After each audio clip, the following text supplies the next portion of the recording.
Welcome to our Nini SR channel. When she got back to our table, she pulled the chair from the opposite side to place it next to me. As she sat next to me, she laid her head on my shoulder as she rubbed her forehead. Like we're close. Oh my god, she smells like vanilla candy. Even her hair is so soft. Some of her hair flew over my neck. I just turned to feel her hair on my cheek. I know I shouldn't feel so excited even after hearing her sigh for the 5th time. What's wrong? I mumbled between my breaths. It's a land problem. She said a sigh. Now 6.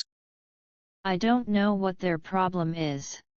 I just want that fucking land, but they keep shutting me off for a month. Sigh. Now 7. I chuckled as I turned to the other side so she wouldn't see me. You know I can hear that, she said as she put her head on the table. Sorry. I can't help, because you look so. I said as I turned to see her looking at me. Cute. Oh my god, did I say that? Yes, I said that.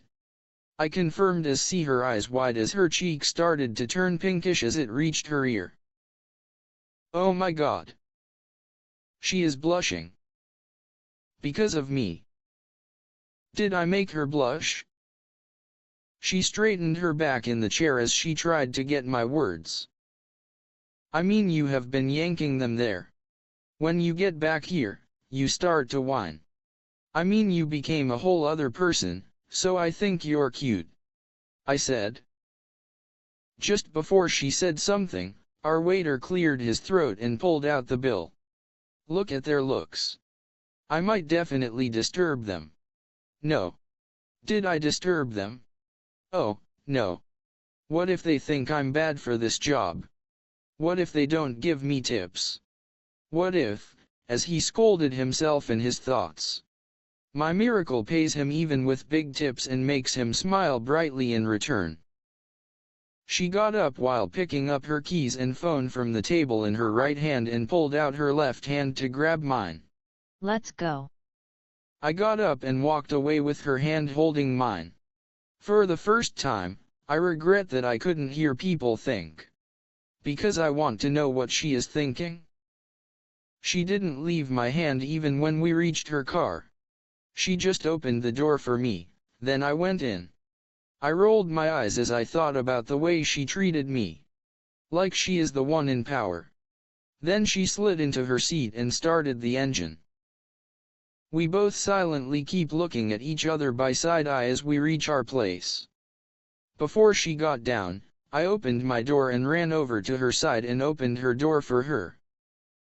There was a small smirk on her lips as she pushed out her hand, indicating me to hold it. Yes, I held her hand as she got down. No, we both stood in front of my door looking at some random things.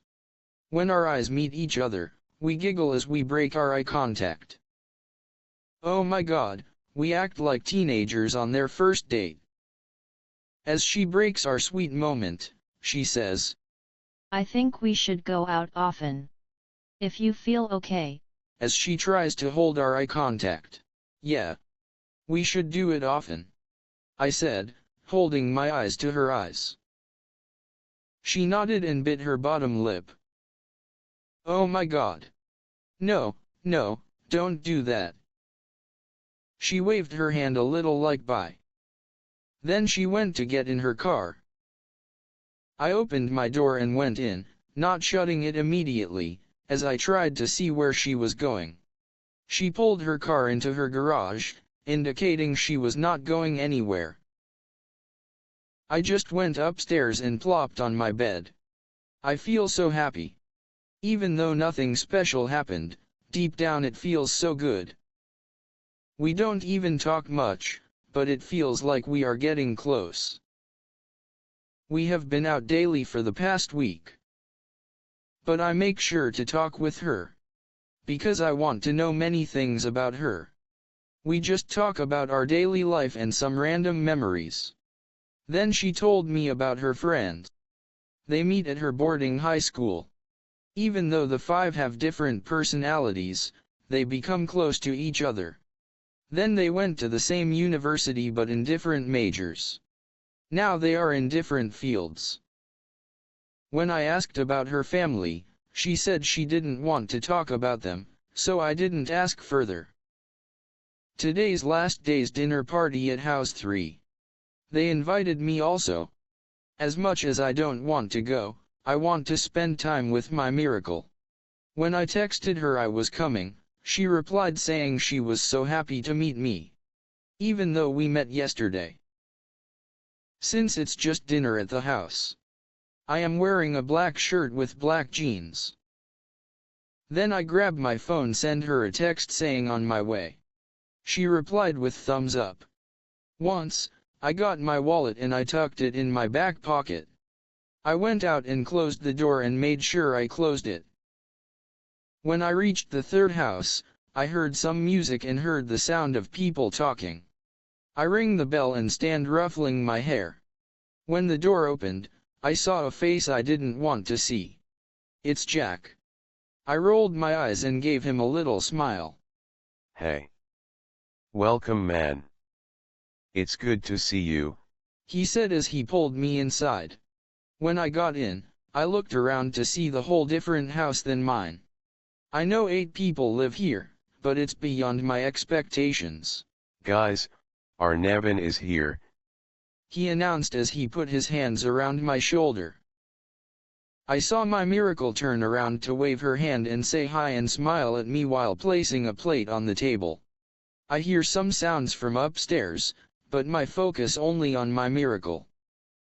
She looked cute in her baby pink unbuttoned shirt underneath a white t-shirt with sky blue jeans.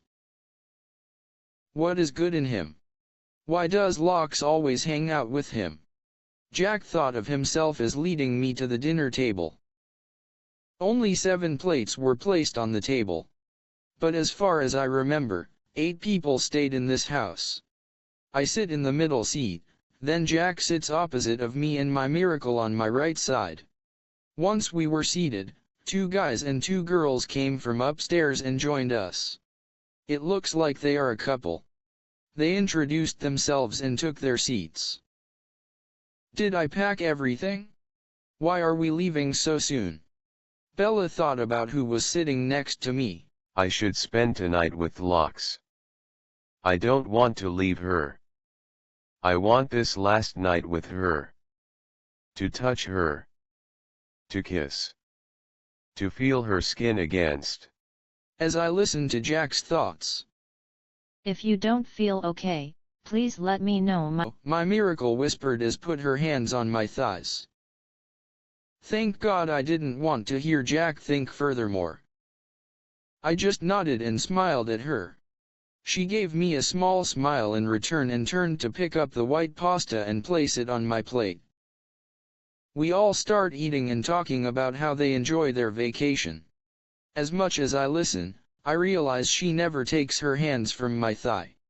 She just eats, laugh, and nod at the conversation. Then Bella started to ask me, like, what am I doing? Which company am I working for? Why am I alone? I told her I'm a video editor and graphic designer, and I'm a freelancer, and I told her I like to be alone. Then they all talk about other stuff. Even when we all finish our dinner, we keep talking. They keep talking about the places they went. These 8 are college friends. They plan this 1-month vacation from their college. The other 3 guys left last week for some reason. Then others are leaving tomorrow morning. So, Loxley, what's your next plan? Bella curiously asked her. I don't know. I never had a plan. I'm just going with flow. My miracle said, shrugging her shoulder and touching my shoulder. She didn't even move from the touch. She just let our shoulders touch. It's like she got used to our touch. So, you have no plan to call me after I leave? Right. Jack questioned her. We already talked about this, Jack. So, can we talk about other things, she said as she looked at Jack. I know something going between them. If she had not been close to me, I might have gotten it from hearing Jack think. Bella starts to question Jack about packing to free the tension in between them. Okay Loxley, just tell me one thing. When we get close, you keep shut up to me wherever I ask you to go out with me, saying you don't want to, you don't like to go out. But since he came, I keep seeing you guys go out daily at random places. Why is it don't want to only to me? Asked, raising his brows. Jack, before NEV came here, I had just known you for like 5 to 6 days just because She sighs and continues. Doesn't mean I have to go out with you. I don't know anything about you. And I clearly told you that I'm not going out type. She says as look into him.